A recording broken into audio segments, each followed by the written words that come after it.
Hello दोस्तों 20 important MCQ on vitamin ਜਿਹੜਾ vitamin topic ਹੈ ਇਹਦੇ ਵਿੱਚੋਂ ਹਰ ਗੌਰਮੈਂਟ ਐਗਜ਼ਾਮ ਦੇ ਵਿੱਚ ਇੱਕ ਜਾਂ ਦੋ ਕੁਐਸਚਨ ਪੁੱਛੇ ਜਾਂਦੇ ਹਨ। ਜਿਹੜੀ ਇਹ ਵੀਡੀਓ ਹੈ ਇਹਦੇ ਵਿੱਚ ਜਿਹੜੇ ਵਿਟਾਮਿਨ ਦੇ MCQ ਹੈ ਇਹ ਸਾਰੇ ਗੌਰਮੈਂਟ ਜੋਬ ਐਗਜ਼ਾਮ ਦੇ ਲਈ ਅਤੇ ਨੀਟ ਸਟੂਡੈਂਟਸ ਦੇ ਲਈ ਅਤੇ ਜਿਹੜੇ ਬੱਚੇ ਨਰਸਿੰਗ ਜਾਂ ਪੈਰਾਮੈਡੀਕਲ ਦੇ ਸਟੂਡੈਂਟ ਹੈ ਜਾਂ ਗੌਰਮੈਂਟ ਜੋਬ ਨਿਕਲਦੀਆਂ ਜਿਹੜੀਆਂ ਨਰਸਿੰਗ ਦੇ ਵਿੱਚ ਜਾਂ ਪੈਰਾਮੈਡੀਕਲ ਜੋਬ 'ਚ ਨਿਕਲਦੀਆਂ ਉਹਨਾਂ ਲਈ ਇਹ ਸਾਰੇ MCQ ਇੰਪੋਰਟੈਂਟ ਹੋਣ ਵਾਲੇ ਹੈ। ਤਾਂ ਅਸੀਂ ਸਟਾਰਟ ਕਰਦੇ ਹਾਂਗੇ ਅਤੇ ਲੈਟਸ ਸਟਾਰਟ। ਪਹਿਲਾ ਕੁਐਸਚਨ ਹੈਗਾ different types of vitamins are fat soluble vitamin A option, B option water soluble, C option both A and B, D option none of these. ਜਿਹੜੇ ਵਿਟਾਮਿਨ ਹੁੰਦੇ ਨੇ ਇਹ ਦੋ ਟਾਈਪਸ ਦੇ ਹੁੰਦੇ ਨੇ ਕਿ ਫੈਟ ਸੋਲੂਬਲ ਵਿਟਾਮਿਨ ਅਤੇ ਵਾਟਰ ਸੋਲੂਬਲ ਵਿਟਾਮਿਨ। ਸਾਡੇ ਕੋਲ ਜਿਹੜੇ ਵਿਟਾਮਿਨ ਹੈ ਵਾਟਰ ਸੋਲੂਬਲ ਹੈ ਇਹ vitamin B and vitamin C ਹੁੰਦਾ ਹੈਗਾ ਅਤੇ ਜਿਹੜੇ ਫੈਟ ਸੋਲੂਬਲ ਵਿਟਾਮਿਨ ਹੈ ਉਹ vitamin A, vitamin D, vitamin E, vitamin K ਹੁੰਦਾ ਹੈਗਾ। ਇਹਨੂੰ ਸੌਖਾ ਤਰੀਕਾ ਹੈਗਾ ਯਾਦ ਕਰਨ ਦਾ ਕੀੜਾ, KEDA ਕੀੜਾ, ਜਾਣੀ ਕਿ ਫੈਟ ਸੋਲੂਬਲ ਵਿਟਾਮਿਨ ਹੈ ਜਿਹੜੇ ਅਸੀਂ ਯਾਦ ਕਰ ਰੱਖ ਸਕਦੇ ਹੈਗੇ ਕੀੜਾ ਸ਼ਬਦ ਤੋਂ ਵੀ, ਕਿਉਂਕਿ KEDA ਜਿਹੜੇ ਵਿਟਾਮਿਨ ਹੈ ਇਹ ਫੈਟ ਸੋਲੂਬਲ ਵਿਟਾਮਿਨ ਹੈਗੇ। ਤਾਂ ਦੇਖੋ ਇੱਥੇ ਆਨਸਰ ਆ ਜਾਂਦਾ ਹੈਗਾ vitamin fat soluble and water soluble vitamin ਹੈ ਜਿਹੜੇ ਇਹ ਦੋਵੇਂ ਆਪਣੇ ਕੋਲ ਵਿਟਾਮਿਨ ਦੀਆਂ ਡਿਫਰੈਂਟ ਟਾਈਪਸ ਹੈਗੀਆਂ। ਤਾਂ ਇੱਥੇ ਆਨਸਰ ਹੈ C option. Vitamin divided into two categories, fat soluble vitamin and water soluble vitamin। second question fat soluble vitamin are। ਹੁਣ ਦੇਖੋ ਬੱਚੇ vitamin A, vitamin E, vitamin D ਇਹ ਸਾਡੇ ਕੋਲ ਤਿੰਨੋਂ ਹੀ ਵਿਟਾਮਿਨ ਜਿਹੜੇ ਹੈਗੇ ਦਿੱਤੇ ਹੋਏ ਹੈਗੇ ਇਹ ਫੈਟ ਸੋਲੂਬਲ ਹੈ। ਮੈਂ ਪਹਿਲਾਂ ਹੀ ਦੱਸ ਚੁੱਕਿਆ ਹੈਗਾ ਕੀੜਾ ਸ਼ਬਦ ਤੋਂ KEDA ਦੇਖੋ ਯਾਦ ਰਹੂਗਾ। ਤਾਂ ਇੱਥੇ ਸਾਡੇ ਕੋਲ ਆਨਸਰ ਆ ਜਾਂਦਾ ਹੈਗਾ D ਆਪਸ਼ਨ।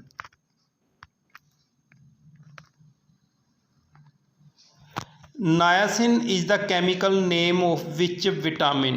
ਬੇਟਾ ਜਿਹੜਾ ਨਾਇਆਸਿਨ ਹੈਗਾ ਇੱਕ ਨਾਇਆਸਿਨ ਦੇ ਬਾਰੇ ਮੈਂ ਦੱਸ ਦਿੰਦਾ ਹੈਗਾ। ਨਾਇਆਸਿਨ ਦੀ ਡੈਫੀਸ਼ੀਐਂਸੀ ਦੇ ਨਾਲ ਪੈਲੇਗਰਾ ਡਿਜ਼ੀਜ਼ ਹੋ ਜਾਂਦੀ ਹੈਗੀ। ਇਹ ਵੀ ਵੈਰੀ ਇੰਪੋਰਟੈਂਟ ਕੁਐਸਚਨ ਹੈ ਐਗਜ਼ਾਮ ਦੇ ਲਈ। ਤਾਂ ਇੱਥੇ ਸਾਡੇ ਕੋਲ ਪੁੱਛਿਆ ਗਿਆ ਹੈਗਾ ਕਿ ਕੈਮੀਕਲ ਨੇਮ ਕੀ ਹੈ, ਨਾਇਆਸਿਨ ਦਾ ਕੈਮੀਕਲ ਨੇਮ ਕੀ ਹੈ, ਵਿਟਾਮਿਨ B3, B1, B2 ਜਾਂ ਵਿਟਾਮਿਨ ਸੀ। ਦੇਖੋ ਬੇਟਾ ਇੱਥੇ ਆਪਣੇ ਕੋਲ ਜਿਹੜਾ ਡੀ ਆਪਸ਼ਨ ਹੈ ਇਹ ਤਾਂ ਪਹਿਲਾਂ ਹੀ ਗਲਤ ਹੋ ਜਾਂਦਾ ਹੈਗਾ ਕਿਉਂਕਿ ਇੱਥੇ ਤਾਂ ਵਿਟਾਮਿਨ ਸੀ ਖੁਦ ਵਿਟਾਮਿਨ ਸੀ ਦਾ ਜਿਹੜਾ ਕੈਮੀਕਲ ਨੇਮ ਹੈ ਕਾਮਨ ਨੇਮ ਹੈ ਉਹ ਅਸਕੋਰਬਿਕ ਐਸਿਡ ਹੈ ਬੇਟਾ। ਵਿਟਾਮਿਨ B3 ਦਾ ਜਿਹੜਾ ਕੈਮੀਕਲ ਨੇਮ ਹੈ ਬੇਟਾ ਵਿਟਾਮਿਨ 3 ਦਾ ਕੈਮੀਕਲ ਨੇਮ ਨਾਇਆਸਿਨ ਹੈ। ਵਿਟਾਮਿਨ B1 ਦਾ ਬੇਟਾ ਥਾਇਆਮਿਨ ਹੈ ਅਤੇ B2 ਦਾ ਰਾਈਬੋਫਲੇਵਿਨ ਹੈ। ਠੀਕ ਹੈ ਬੇਟਾ ਇਹ ਯਾਦ ਰੱਖੋ ਤੁਸੀਂ। ਇਹ ਨਾਲ ਇਸ ਕੁਐਸਚਨ ਤੋਂ ਦੇਖੋ ਕਈ ਕੁਐਸਚਨ ਬਣ ਜਾਂਦੇ ਨੇ ਤੁਹਾਡੇ ਤੋਂ ਪੁੱਛਿਆ ਜਾ ਸਕਦਾ ਹੈਗਾ ਵਿਟਾਮਿਨ B1 ਦਾ ਦੂਸਰਾ ਨਾਮ ਕੀ ਹੈ, ਵਿਟਾਮਿਨ B1 ਦਾ ਦੂਸਰਾ ਨਾਮ ਕੀ ਹੈ ਬੇਟਾ ਥਾਇਆਮਿਨ। ਵਿਟਾਮਿਨ B2 ਦਾ ਦੂਸਰਾ ਨਾਮ ਕੀ ਹੈ ਵਿਟਾਮਿਨ B2 ਠੀਕ ਹੈ ਰਾਈਬੋਫਲੇਵਿਨ ਦਾ। ਅਤੇ ਵਿਟਾਮਿਨ ਸੀ ਦਾ ਜਿਹੜਾ ਦੂਸਰਾ ਨਾਮ ਹੈ ਅਸਕੋਰਬਿਕ ਐਸਿਡ। ਵੈਰੀ ਇੰਪੋਰਟੈਂਟ ਕੁਐਸਚਨ ਹੈ, ਆਮ ਤੌਰ 'ਤੇ ਪੁੱਛਿਆ ਜਾਂਦਾ ਹੈਗਾ ਵਿਟਾਮਿਨ ਸੀ ਦਾ ਦੂਸਰਾ ਨਾਮ ਕੀ ਹੈ ਅਸਕੋਰਬਿਕ ਐਸਿਡ। ਅਤੇ ਵਿਟਾਮਿਨ ਸੀ ਦੀ ਡੈਫੀਸ਼ੀਐਂਸੀ ਵੀ ਪੁੱਛੀ ਜਾਂਦੀ ਹੈ। ਵਿਟਾਮਿਨ ਸੀ ਦੀ ਡੈਫੀਸ਼ੀਐਂਸੀ ਨਾਲ ਕਿਹੜੀ ਡਿਜ਼ੀਜ਼ ਹੋ ਜਾਂਦੀ ਹੈ ਸਕਰਬੀ ਡਿਜ਼ੀਜ਼ ਹੋ ਜਾਂਦੀ ਹੈ। ਨੈਕਸਟ ਕੁਐਸਚਨ ਬੇਟਾ ਇੱਥੇ ਆਪਣੇ ਕੋਲ ਆਨਸਰ ਆ ਜਾਂਦਾ ਵਿਟਾਮਿਨ 3 ਦਾ ਦੂਸਰਾ ਨਾਮ ਨਾਇਆਸਿਨ। ਇੱਥੇ ਆਪਸ਼ਨ ਏ ਹੈ ਜਿਹੜਾ ਉਹ ਰਾਈਟ ਆਨਸਰ ਹੈ। Next question name the vitamin that protects us from pellagra disease. ਮੈਂ ਪਹਿਲਾਂ ਵੀ ਬੇਟਾ ਤੁਹਾਨੂੰ ਦੱਸ ਚੁੱਕਿਆ ਹੈਗਾ ਦੇਖੋ ਨਾਇਆਸਿਨ ਹੈ ਜਿਹੜਾ ਆਪਾਂ ਨੂੰ ਪੈਲੇਗਰਾ ਡਿਜ਼ੀਜ਼ ਤੋਂ ਪ੍ਰੋਟੈਕਟ ਕਰਦਾ ਹੈਗਾ। ਹੁਣ ਇੱਥੇ ਦੇਖੋ ਜਿਹੜਾ ਨਾਇਆਸਿਨ ਹੈ ਉਹਦਾ ਕੈਮੀਕਲ ਨੇਮ ਦਿੱਤਾ ਹੋਇਆ ਵਿਟਾਮਿਨ B3। ਇਹ ਪਹਿਲਾਂ ਵੀ ਕੁਐਸਚਨ ਆ ਚੁੱਕਿਆ ਹੈਗਾ। B3 ਦਾ ਜਿਹੜਾ ਨਾਇਆਸਿਨ ਦਾ ਕੈਮੀਕਲ ਨੇਮ ਹੈ ਉਹ ਕੀ ਹੈ ਵਿਟਾਮਿਨ B3। ਤਾਂ ਇੱਥੇ ਆਪਣੇ ਕੋਲ ਆਨਸਰ ਆ ਜਾਊਗਾ option C is the right answer. ਬੇਟਾ ਵਿਟਾਮਿਨ B3 ਹੈ ਜਿਹੜਾ ਇਹ ਪ੍ਰੋਟੈਕਟ ਕਰਦਾ ਸਾਨੂੰ ਪੈਲੇਗਰਾ ਡਿਜ਼ੀਜ਼ ਤੋਂ। B7 ਹੈ ਜਿਹੜਾ ਪ੍ਰੋਟੈਕਟ ਕਰਦਾ ਸਾਨੂੰ ਡਰਮੇਟਾਈਟਸ ਤੋਂ। ਅਤੇ ਬੇਟਾ ਵਿਟਾਮਿਨ B5 ਹੈ ਜਿਹੜਾ ਪ੍ਰੋਟੈਕਟ ਕਰਦਾ ਸਾਨੂੰ ਪੈਰਾਅਸਥੀਸੀਆ ਤੋਂ। ਨੈਕਸਟ ਬੇਟਾ retinol is the scientific name of which vitamin. बेटा रैटिनोल, रैटिनल भी इनू बोलिया जाता है, ਜਾਂ ਰੈਟੀਨੋਲ ਵੀ ਬੋਲਿਆ ਜਾਂਦਾ बेटा। ਤੁਸੀਂ ਕੰਪੇਅर ਕਰੋ ਇਸ ਚੀਜ਼ ਨੂੰ ਵੀ ਰੈਟੀਨਾ ਸਾਡੀ ਕਿਹੜੇ organ ਦੇ ਵਿੱਚ ਹੁੰਦੀ ਹੈ। ਰੈਟੀਨਾ ਇਜ਼ ਫਾਊਂਡ ਇਨ आई, ठीक है। तो हुण आई नूं प्रोटैक्ट करन दे लई आई वास्ते किहड़ा विटामिन है जिहड़ा इंपोर्टेंट हुंदा है। आम तौर ते असीं कहने आई नूं सुरक्षित रखण लई जां तंदुरुस्त रखण लई किहड़ा विटामिन की लोड़ हुंदी है, असीं कहने विटामिन ए की लोड़ हुंदी है। तो ठीक है, तो इत्थे अपने कोल जिहड़ा रेटिनोल है यह विटामिन ए जिहड़ा हैगा इहदा साइंटिफिक नेम है। तो इत्थे ऑप्शन आ जाती है आंसर ए, ठीक है। Retinol is the scientific name of vitamin A. Next question बेटा, vitamin C is present in. बेटा विटामिन सी है जिहड़ा यह सिट्रस फ्रूट्स दे विच पाया जाता हैगा, जिस तरह अपने कोल ऑरेंज हो गया, पपाया हो गया, गुआवा हो गया, पोटैटो दे विच भी विटामिन सी पाया जाता है। तो बेटा इत्थे अपने कोल option D is the right answer.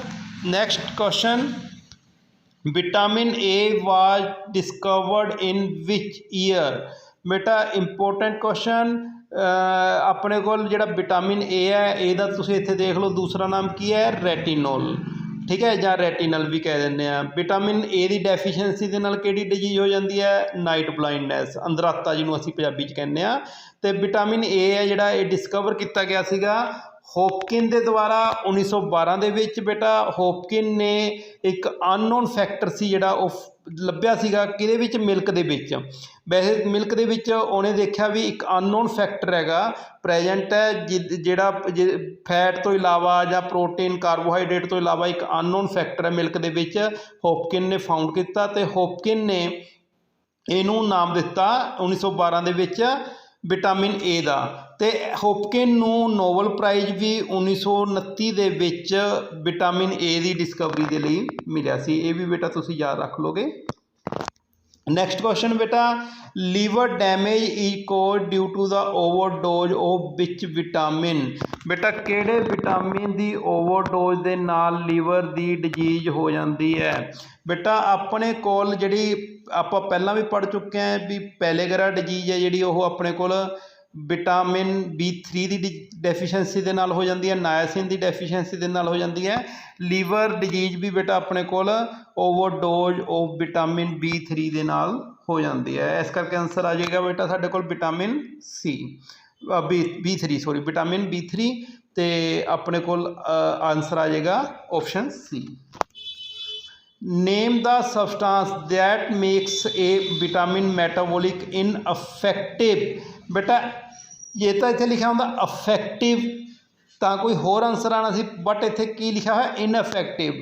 सानू यह किहड़ी सबस्टांस है जिहड़ी विटामिन नू मेटाबॉलिकली इनअफेक्टिव करती है बेटा, यानी कि विटामिन दे उल्ट एंटी विटामिन। इत्थे आंसर आ जाएगा vitamin A. Vitamin which are essential for the health of the brain. बेटा विटामिन B6 B9 B12 बेटा ऑल ऑफ दीज बेटा ये सारे दे सारे जिहड़े विटामिन हैगे ये ब्रेन की हैल्थ दे लई एसेंशियल ने। ते इन्हां विटामिन नूं ब्रेन विटामिन भी कहा जाता हैगा। तो इत्थे आंसर आ जाएगा बेटा साडा option D all of these. Next question बेटा अपने कोल which of the following vitamin helps in blood clotting. बेटा ब्लड क्लोटिंग दे लई किहड़ा विटामिन है जिहड़ा मदद करदा हैगा। वेरी वेरी इंपोर्टेंट क्वेश्चन है बेटा, लगभग सारे जिन्ने भी गौरमेंट टैसटां दे लई गौरमेंट टैसट लैंदी है ਵੱਖ-ਵੱਖ पोस्टां दे लई बेटा, जिमें आपां कह दईए पैरामैडिकल पोस्टां दे लई, नर्सिंग पोस्टां दे लई, जां फिर जिमें सुपरवाइजर का पेपर होण जा रहा हैगा, आंगनवाड़ी वर्कर दे लई, जां फिर वार्ड अटेंडेंट दीयां पोस्टां दे लई, ये सारिਆਂ दे लई इंपोर्टेंट है। यह question very very important question है। विटामिन के है जिहड़ा यह मदद करदा हैगा ब्लड क्लोटिंग दे विच। बेटा यह जे ब्लड क्लोटिंग दे विच मदद भी करदा हैगा, तां ही जेकर कोई सੱਟ ਵੱਜ जाती है उत्थे खून का जमना वो किहड़े विटामिन के कारण हुंदा हैगा, वो विटामिन के दे नाल कारण हुंदा हैगा। तो इत्थे साडे कोल आंसर आ जाएगा ऑप्शन डी। नैक्सट क्वेश्चन बेटा, next question which is the leading cause of blindness in children worldwide. ਬੇਟਾ ਆਪਾਂ ਨੂੰ ਇਹ ਮੈਂ ਪਹਿਲਾਂ ਹੀ ਦੱਸ ਚੁੱਕਿਆ ਗਾ ਕਿਹੜਾ ਵਿਟਾਮਿਨ ਹੈ ਜਿਹੜਾ ਸਾਨੂੰ ਅੱਖਾਂ ਦੇ ਲਈ ਆਈਜ਼ ਦੇ ਲਈ ਇੰਪੋਰਟੈਂਟ ਹੁੰਦਾ ਹੈਗਾ, ਵਿਟਾਮਿਨ ਏ। ਹੁਣ ਦੇਖੋ ਬੇਟਾ ਇਹ ਆਪਣੇ ਕੋਲ ਵਿਟਾਮਿਨ ਏ ਦੀ ਡੈਫੀਸ਼ੀਐਂਸੀ ਦੇ ਨਾਲ ਬਲਾਈਂਡਨੈਸ ਹੋ ਜਾਂਦੀ ਹੈਗੀ। ਆਪਾਂ ਪਹਿਲਾਂ ਵੀ ਮੈਂ ਤੁਹਾਨੂੰ ਦੱਸ ਚੁੱਕਿਆ ਗਾ ਨਾਈਟ ਬਲਾਈਂਡਨੈਸ ਹੈ ਨਾ। ਤਾਂ ਬਲਾਈਂਡਨੈਸ ਹੈ ਜਿਹੜੀ ਚਿਲਡਰਨ ਦੇ ਵਿੱਚ ਜਿਹੜੀ ਆਮ ਤੌਰ 'ਤੇ ਵਰਲਡ ਵਾਈਡ ਦੇ ਵਿੱਚ ਪਾਈ ਜਾਂਦੀ ਹੈ ਉਹ due to the deficiency of which vitamin A ਦੀ ਡੈਫੀਸ਼ੀਐਂਸੀ ਦੇ ਨਾਲ। ਤਾਂ ਇੱਥੇ ਆਨਸਰ ਆ ਜਾਏਗਾ ਆਪਸ਼ਨ ਡੀ। ਨੈਕਸਟ ਕੁਐਸਚਨ ਬੇਟਾ, who is most likely to develop scurvy. ਠੀਕ ਹੈ, ਆਪਣੇ ਕੋਲ ਮੈਂ ਪਹਿਲਾਂ ਹੀ ਤੁਹਾਨੂੰ ਦੱਸ ਚੁੱਕਿਆ ਗਾ ਵੀ ਆਪਣੇ ਕੋਲ ਸਕਰਬੀ ਕਿਹੜੇ ਵਿਟਾਮਿਨ ਦੀ ਡੈਫੀਸ਼ੀਐਂਸੀ ਦੇ ਨਾਲ ਹੋ ਜਾਂਦੀ ਹੈ। ਇੱਥੇ ਆਪਣੇ ਕੋਲ ਕੁਐਸਚਨ ਦੇ ਵਿੱਚ ਹੀ ਹੈ ਇਹ ਵਿਟਾਮਿਨ ਸੀ ਡੈਫੀਸ਼ੀਐਂਸੀ ਦੇ ਨਾਲ ਜਿਹੜੀ ਸਕਰਬੀ ਹੁੰਦੀ ਹੈਗੀ ਇਹ ਬੇਟਾ ਕਿਸ ਚੀਜ਼ ਦੇ ਨਾਲ ਡਿਵੈਲਪ ਹੁੰਦੀ ਹੈ। ਇੱਥੇ ਕੁਐਸਚਨ ਹੈ ਵੀ ਕਿਹੜੀ ਚੀਜ਼ ਆਪਾਂ ਨੂੰ ਸਕਰਬੀ ਦਾ ਕਾਰਨ ਬਣਦੀ ਹੈ, ਯਾਨੀ ਕਿ ਵਿਟਾਮਿਨ ਸੀ ਦੀ ਡੈਫੀਸ਼ੀਐਂਸੀ ਦਾ ਕਾਰਨ ਬਣਦੀ ਹੈ। ਤਾਂ ਜੇਕਰ ਕੋਈ ਵੀ ਵਿਅਕਤੀ ਬੇਟਾ ਲੌਂਗ ਟਾਈਮ ਅਲਕੋਹਲ ਲੈ ਰਿਹਾ ਹੈਗਾ, ਲੌਂਗ ਟਾਈਮ ਸ਼ਰਾਬ ਪੀ ਰਿਹਾ ਹੈਗਾ ਬੇਟਾ, ਉਹਦੇ ਨਾਲ ਆਪਣੇ ਕੋਲ ਸਕਰਬੀ ਹੋ ਜਾਂਦੀ ਹੈਗੀ, ਵਿਟਾਮਿਨ ਸੀ ਦੀ ਡੈਫੀਸ਼ੀਐਂਸੀ ਹੋ ਜਾਂਦੀ ਹੈ ਬੋਡੀ ਦੇ ਵਿੱਚ ਬੇਟਾ। ਇਹ ਲੌਂਗ ਟਾਈਮ ਅਲਕੋਹਲਿਕ, ਇੱਥੇ option D option C is the right answer. So let's, who is most likely to develop scurvy? Same question बेटा आंसर सीगा इत्थे option C is the right answer. Next question बेटा, which of the following vitamin function as both hormone and visual pigment. बेटा इत्थे केड़ा अपने कोल वैसे तो बेटा ऑप्शन के ਤੁਹਾਨੂੰ पता लग ही रहेगा हारमोन के तौर पर भी काम कर रहा है तो विजुअल पिगमेंट के तौर पर भी काम कर रहा है बेटा। इतने आंसर विजुअल यानी कि आईज असी देख सकते हैं है ना। तो इतने अपने को option B is the right answer, retinol vitamin A है ना, ए का दूसरा नाम रेटिनोल हैगा। हुण बेटा इतने देखो थायामिन विटामिन B1 का दूसरा नाम है, राइबोफ्लेविन विटामिन B2 का दूसरा नाम है बेटा। ये तुसी याद रखोगे। तो इत्थे अपने कोल की पूछा गया सीगा विजुअल पिगमेंट ते हारमोन दे दोहां दे लई केड़ा विटामिन फंक्शन करदा हैगा। तो साडे कोल आंसर आ जांदा हैगा विटामिन बी साडे कोल आंसर आ जांदा विटामिन ए। तो अपने कोल option B is the right option, retinal. Which of the following disease is caused by the deficiency of niacin. बेटा मैं पहला क्वेश्चन सीगा नायासिन यानी कि विटामिन B3 ਇਹਦੀ ਡੈਫੀਸ਼ੀਐਂਸੀ ਦੇ ਨਾਲ ਸਾਡੇ ਕੋਲ ਪੈਲੇਗਰਾ डिजीज हो जाती है बेटा। देखो अगलियां उपरलियां निचलियां भी डिजीज देख लैंदे बेटा किहड़ी डिजीज कादे कारण हुंदी है। यह वेरी वेरी इंपोर्टेंट क्वेश्चन है बेटा। देखो स्कर्बी मैं पहला दस चुकिया, scurvy is caused by the deficiency of vitamin C का अदर नेम असकॉर्बिक एसिड। बेटा रिकेट्स जिहड़ी हैगी विटामिन डी की डैफिशिएंसी दे नाल हो जाती है। पैलेगरा नायासिन यानी कि B3 की डैफिशिएंसी दे नाल हो जाती है। परनीशियस अनीमिया बेटा वेरी वेरी इंपोर्टेंट क्वेश्चन बेटा। परनीशियस अनीमिया जिहड़ा हैगा ये विटामिन B12 की कमी दे नाल हो जाता है। विटामिन B12 नूं असीं कोवालामिन के नाम नाल भी जानते हैं। वेरी वेरी इंपोर्टेंट क्वेश्चन है बेटा। यह आम क्वेश्चन पूछा जाता है पेपरां दे विच कि परनीशियस अनीमिया जिहड़ा हैगा वो किहड़े विटामिन की कमी नाल हो जाता है। विटामिन B12 की कमी नाल हो जाता है। तो विटामिन B12 का दूसरा नाम की है कोवालामिन। बहुत बहुत इंपोर्टेंट क्वेश्चन है बेटा, पेपरां दे विच आउण दी संभावना ज़्यादा रहिंदी है। इत्थे साडे कोल नायासिन दा सीगा, नायासिन करके अपने कोल option C is the right option. Next question बेटा अपने कोल, which of the following vitamin is also known as cobalamin. बेटा मैं पहले ही तुहानूं दस चुकिया भी विटामिन B12 नूं असीं कोवालामिन के नाम नाल जानते हैं। तो इत्थे आंसर साडा आ जांदा विटामिन ए, विटामिन B12 यानी कि option A is the right answer. Next question बेटा, which of the following has coenzyme function. बेटा याद रखियो जिहड़े वाटर सोलूबल विटामिन हैगे साडे कोल B and C water soluble vitamin, तो एक विटामिन ए तो विटामिन के विटामिन ए है जिहड़ा आपां नूं पता है आईज दे लई इंपोर्टेंट है। विटामिन के है जिहड़ा वो ब्लड क्लोटिंग दे लई इंपोर्टेंट है। विटामिन के हो गया, विटामिन ए हो गया, विटामिन सी हो गया तो विटामिन बी हो गया। ये बेटा साडे कोल को इंजाइम के तौर पर काम करते हैं बेटा। चार विटामिन है साडे कोल जिहड़े को इंजाइम के तौर पर काम करते हैं। Fat soluble water soluble vitamin दे विच साडे कोल आ जाते हैं vitamin B and vitamin C, तो साडे कोल vitamin A and vitamin K. कई बार बेटा क्वेश्चन तुहाडे तो पुछ लिया जाता है किहड़े फैट सोलूबल विटामिन है जिहड़े को इंजाइम के तौर पर फंक्शन करते हैं। सानू पता है भी विटामिन ए तो विटामिन के ही जिहड़े हैगे साडे कोल कोइंजाइम के तौर पर फंक्शन करते हैं जिहड़े कि फैट सोलूबल ने। कई बार पूछ लिया जाता है कि किहड़े विटामिन ने जिहड़े फैट्स वाटर सोलूबल ने जिहड़े कोइंजाइम के तौर पर फंक्शन करते हैं। ओनली विटामिन बी एंड सी। इत्थे साडे कोल क्वेश्चन पूछा गया कि किहड़े इंजाइम हैगे हेठ लिखियां दे विचों जिहड़े सिर्फ कोइंजाइम के तौर पर फंक्शन करते हैं। साडे कोल vitamin C, vitamin A, vitamin B, इत्थे साडे कोल all of these is the right answer. तो इत्थे option D is the right answer. Next question बेटा, नैक्सट क्वेश्चन साडे कोल आ गया weakness in muscles and increase in the fragility of the red blood cells. RBC बेटा ये भी इंपोर्टेंट क्वेश्चन है। RBC है जिहड़ा इहदी फ्रैजिलिटी हो जाती हैगी तो वीकनेस हो जाती है मसल्स की। बेटा ये किहड़े विटामिन के कारण होंदी है। इत्थे कई बार तुसी मसल्स नूं बोन दे नाल ना जोड़ दिओ बेटा। जिहड़ी बोन जेकर बोन लिखिया हुंदा वीकनेस इन बोन तो असीं कह सकते सी कि विटामिन डी। बट इत्थे लिखिया होया weakness in muscles and increase in the fragility of the RBC। तो साडे कोल जिहड़ा विटामिन ई है जिहड़ा इहदी डेफिशिएंसी दे नाल हो जाती है मसल्स की वीकनेस ते फ्रैजिलिटी RBC की। तो साडे कोल इत्थे right answer is the B. Next question which of the following is the scientific name of vitamin K. बेटा विटामिन के हैल्प्स इन ब्लड क्लोटिंग। तो इत्थे साडे कोल की पूछा गया कि विटामिन के का दूसरा नाम की है। बेटा देखो अस्कॉर्बिक एसिड मैं तुहानूं की कहा सीगा बेटा। अस्कॉर्बिक एसिड है जिहड़ा ये किसका दूसरा नाम है विटामिन सी का बेटा। ठीक है, इत्थे अपने कोल टोकोफिरोल है जिहड़ा ये बेटा विटामिन ई का दूसरा नाम है। ठीक है, ये याद रखना है। फाइटोनाइडायोन ये है जिहड़ा ये विटामिन के का दूसरा नाम है, साइंटिफिक नेम है बेटा। ये याद रख लियो।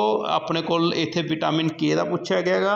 विटामिन के का दूसरा नाम यानी कि साइंटिफिक नेम की है फाइटोनाइडायोन बेटा। B the right answer. Next question बेटा which of the following vitamin serve as a hormone precursor. बेटा हारमोन प्रिकर्सर के तौर पर साडे कोल किहड़ा इंजाइम जिहड़ा विटामिन है जिहड़ा हैल्प करता है मदद करता हारमोन प्रिकर्सर के तौर पर। बेटा इत्थे आंसर आ जाता है विटामिन डी। बेटा right answer is the option C. बेटा एक चीज़ याद रखियो कई बार ना जिस तरह मैं भी कई बार कन्फ्यूज हो जाता सीगा। तुसीं देखो भी विटामिन डी है इत्थे देखो विटामिन डी है जिहड़ा वो सी ऑप्शन दे विच दिता होएगा ते विटामिन सी है जिहड़ा वो डी ऑप्शन दे विच दिता होया। कई बार आपां की है जल्दबाजी दे विच काली दे विच पेपर दे विच आम तौर पर जिहड़ियां गलतियां हुंदियां गीਆਂ वो इस तरह ही हो जांदियां। असीं कहने कि भी हारमोन प्रिकर्सर के तौर पर किहड़ा विटामिन काम करदा हैगा विटामिन डी। तो असी डी ऑप्शन उत्थे राइट कर दिंदे हैगे। डी नहीं इत्थे option C is the right answer. ठीक है, कई बार इस तरह दी मिसटेक्स सिली मिसटेक्स हुंदियां गीਆਂ जिहड़ियां आम तौर पर असीं पेपर दे विच कर बैठदे हैगे क्योंकि जेकर असीं विटामिन डी कह के डी ऑप्शन नूं असीं उत्थे गोले नूं असीं फिल करता तो उत्थे साडा आंसर डी है जिहड़ा वो विटामिन सी वाला हैगा वो गलत हो जाना हैगा। इस करके ये जरूर ध्यान रखना है बेटा भी जिहड़ा विटामिन डी है जिहड़ा किहड़ी ऑप्शन दे विच दिता होएगा विटामिन डी है जिहड़ा वो सी ऑप्शन दे विच दिता होएगा बेटा। ये अपने कोल हारमोन प्रिकर्सर के तौर पर भी काम करदा है बेटा। एक चीज़ होर याद रखियो जिहड़ा विटामिन डी है ये मैं पहला भी तुहानूं दस चुकिया भी रिकेट्स इन चिल्ड्रन जिहड़ा हैगा विटामिन डी के कारण होंदी है ਤੇ ਇੱਕ ਡਿਜ਼ੀਜ਼ ਹੁੰਦੀ ਹੈ ਅਡਲਟਸ ਦੇ ਵਿੱਚ ਓਸਟੀਓਮਲੇਸ਼ੀਆ ਇਨ ਅਡਲਟਸ ਹੈ ਜਿਹੜੀ ਉਹ due to the deficiency of vitamin D ਦੇ ਨਾਲ ਹੁੰਦੀ ਹੈ। ਬੇਟਾ ਇੱਕ ਚੀਜ਼ ਹੋਰ ਯਾਦ ਰੱਖਣ ਵਾਲੀ ਹੈ ਇਹਦੇ ਵਿੱਚ, ਜਿਹੜਾ ਵਿਟਾਮਿਨ ਡੀ ਹੈ ਇਹ ਸਾਨੂੰ ਸੂਰਜ ਦੀ ਰੋਸ਼ਨੀ ਤੋਂ ਮਿਲਦਾ ਹੈਗਾ, ਯਾਨੀ ਕਿ ਸਨਲਾਈਟ ਤੋਂ ਮਿਲਦਾ ਹੈਗਾ। ਇਹ ਵੀ ਇੰਪੋਰਟੈਂਟ ਕੁਐਸਚਨ ਹੈ, ਪੇਪਰਾਂ ਦੇ ਵਿੱਚ ਆਮ ਤੌਰ 'ਤੇ ਪੁੱਛਿਆ ਜਾਂਦਾ ਹੈਗਾ ਸੂਰਜ ਦੀ ਰੋਸ਼ਨੀ ਤੋਂ ਸਾਨੂੰ ਕਿਹੜਾ ਵਿਟਾਮਿਨ ਮਿਲਦਾ ਹੈਗਾ, ਵਿਟਾਮਿਨ ਡੀ। ਤੇ ਵਿਟਾਮਿਨ ਡੀ ਹੈ ਜਿਹੜਾ ਇਹ ਸੂਰਜ ਦੀ ਰੋਸ਼ਨੀ ਤੋਂ ਮਿਲਦਾ। ਬੇਟਾ ਜਿਹੜਾ ਵਿਟਾਮਿਨ ਡੀ ਹੈ ਜਿਹੜਾ ਇਹ ਸੂਰਜ ਦੀ ਰੋਸ਼ਨੀ ਤੋਂ ਜਿਹੜਾ ਮਿਲਦਾ ਹੈ ਇਹ ਕਿੱਥੇ ਤਿਆਰ ਹੁੰਦਾ ਹੈਗਾ, ਇਹ ਸਾਡੀ ਬੋਡੀ ਦੀ ਸਕਿਨ ਦੇ ਵਿੱਚ ਤਿਆਰ ਹੁੰਦਾ ਹੈ। ਬੇਟਾ ਇਹ ਵੀ ਯਾਦ ਰੱਖਣਾ ਹੈਗਾ। ਤਾਂ ਹਾਰਮੋਨ ਪ੍ਰੀਕਰਸਰ ਦੇ ਤੌਰ 'ਤੇ ਸਾਡੇ ਕੋਲ ਵਿਟਾਮਿਨ ਡੀ ਕੰਮ ਕਰਦਾ ਹੈਗਾ। ਇਹ ਸਾਨੂੰ ਡਾਈਟ ਦੇ ਵਿੱਚ ਵੀ ਅਸੀਂ ਲੈ ਸਕਦੇ ਹਾਂ ਅਤੇ ਅਸੀਂ ਤਿਆਰ ਕਰ ਸਕਦੇ ਹਾਂ, ਸਿੰਥੇਸਾਈਜ਼ ਕਰ ਸਕਦੇ ਹਾਂਗੇ ਸਕਿਨ ਦੇ ਵਿੱਚ 7 ਡੀਹਾਈਡਰੋ ਕੋਲੈਸਟਰੋਲ ਹੁੰਦਾ ਹੈਗਾ, ਜਿਹਦੇ ਤੋਂ ਅਸੀਂ ਵਿਟਾਮਿਨ ਡੀ ਹੈ ਜਿਹੜਾ ਉਹ ਤਿਆਰ ਕਰ ਦਿਆਂਗੇ।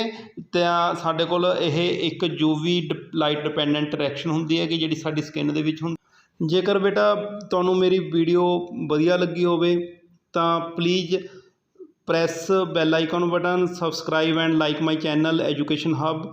ਅਤੇ ਐਂਡ 'ਤੇ ਮੈਂ ਸਾਰਿਆਂ ਬੱਚਿਆਂ ਨੂੰ, ਸਾਰੇ ਜਿਹੜੇ ਗੌਰਮੈਂਟ ਪੇਪਰਾਂ ਦੀ ਤਿਆਰੀ ਕਰ ਰਹੇ ਨੇ ਸਾਰਿਆਂ ਨੂੰ ਬੈਸਟ ਆਫ ਲੱਕ ਕਹਿੰਦਾ ਹੋਇਆ ਥੈਂਕ ਯੂ।